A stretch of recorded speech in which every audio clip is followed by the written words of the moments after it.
साल 1947 में ब्रिटिश हुकूमत से जब भारत आज़ाद हुआ तो 3 रियासतों ने अपने आप को अलग रखने का फैसला किया, जिनमें जूनागढ़ के नवाब, हैदराबाद के निज़ाम और कश्मीर के राजा हरी सिंह थे। राजा हरी सिंह की कश्मीर रियासत में जब पाकिस्तान हस्तक्षेप करने लगा तो अपनी सहमति से राजा हरी सिंह ने कश्मीर का विलय भारत में कर दिया। साल 1987 ईस्वी तक कश्मीर में आतंकवाद का नामो निशान नहीं था, बल्कि इसे धरती का स्वर्ग माना जाता रहा। साल 1987 ईस्वी में जम्मू कश्मीर विधानसभा चुनाव में Jammu Kashmir liberation front party चुनाव में बढ़त करती नजर आ रही थी, लेकिन इस चुनाव में एक बड़ी धांधली की वजह से फारूक अब्दुल्ला जम्मू कश्मीर के सीएम बन गए। कांग्रेस शासनकाल में हुई इस धांधली के बाद में पर्दाफाश हुआ, जिससे Jammu Kashmir liberation front party ने जगह जगह पर विद्रोह शुरू कर दिए। इस पार्टी का एक बड़ा लीडर सैयद मोहम्मद यूसुफ भी चुनाव हार गया। ये वही सैयद यूसुफ है जिसे आज दुनिया सैयद सलाउद्दीन के नाम से जानती है। सैयद सलाउद्दीन दुनिया के सबसे खतरनाक आतंकवादी संगठनों में शुमार हिजबुल मुजाहिदीन का कमांडर है। सैयद सलाउद्दीन ने चुनाव हारने के बाद पाकिस्तान में शरण ली और घाटी के नौजवानों का ब्रेन वॉश करके अपने साथ जोड़ लिया। इसी हिजबुल मुजाहिदीन ने 14 सितंबर 1989 को मशहूर कश्मीरी पंडित लीडर टीका लाल टपलू की हत्या करवा दी और घाटी में कश्मीरी पंडितों पर हमले शुरू कर दिए, जिसमें मुसलमान भी मरते रहे।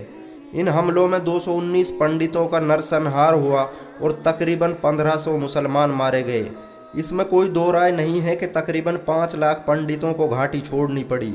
कश्मीर अलगाववाद और ह्यूमन राइट्स वॉच एजेंसी की रिपोर्ट के मुताबिक कश्मीरी पंडितों से घाटी खाली कराना मुसलमानों के खिलाफ एक बड़ी साजिश थी, जिसके तहत पंडितों को बाहर निकालकर घाटी में मुसलमानों का नरसंहार करना था। लेकिन हुकूमत का तख्ता पलट होने की वजह से यह मंसूबा कामयाब नहीं हो सका।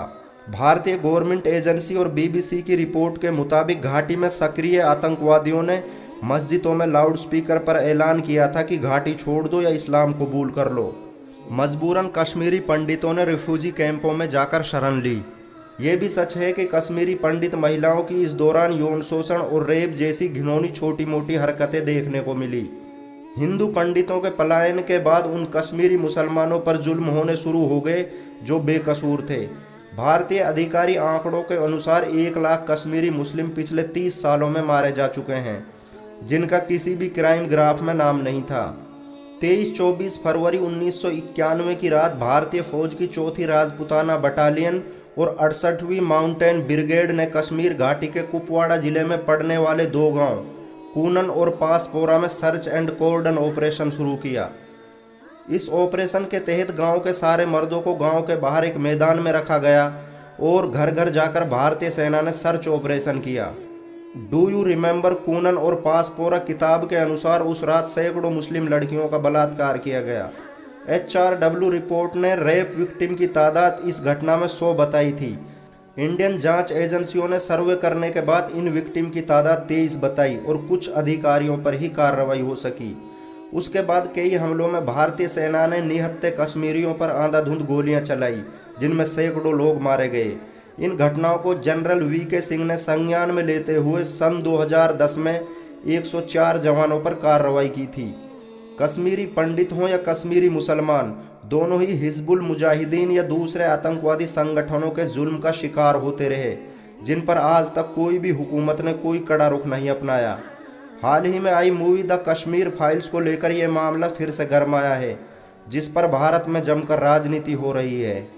इस मूवी की मुखालफत करने वालों का कहना है कि मूवी में यह नहीं दिखाया गया कि जब पंडितों पर जुल्म हो रहे थे तो सेंटर में बीजेपी के सहयोग से VP सिंह की हुकूमत थी, जिसने कोई कार्रवाई नहीं की।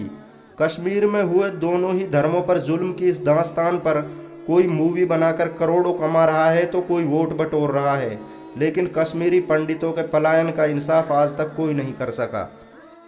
अगर ये वीडियो आपको पसंद आई हो तो हमारे चैनल मिरर ऑफ वर्ल्ड को सब्सक्राइब करें, वीडियो को लाइक शेयर करें, कमेंट करके हमें ज़रूर बताएं। घंटा दबाना ना भूलें।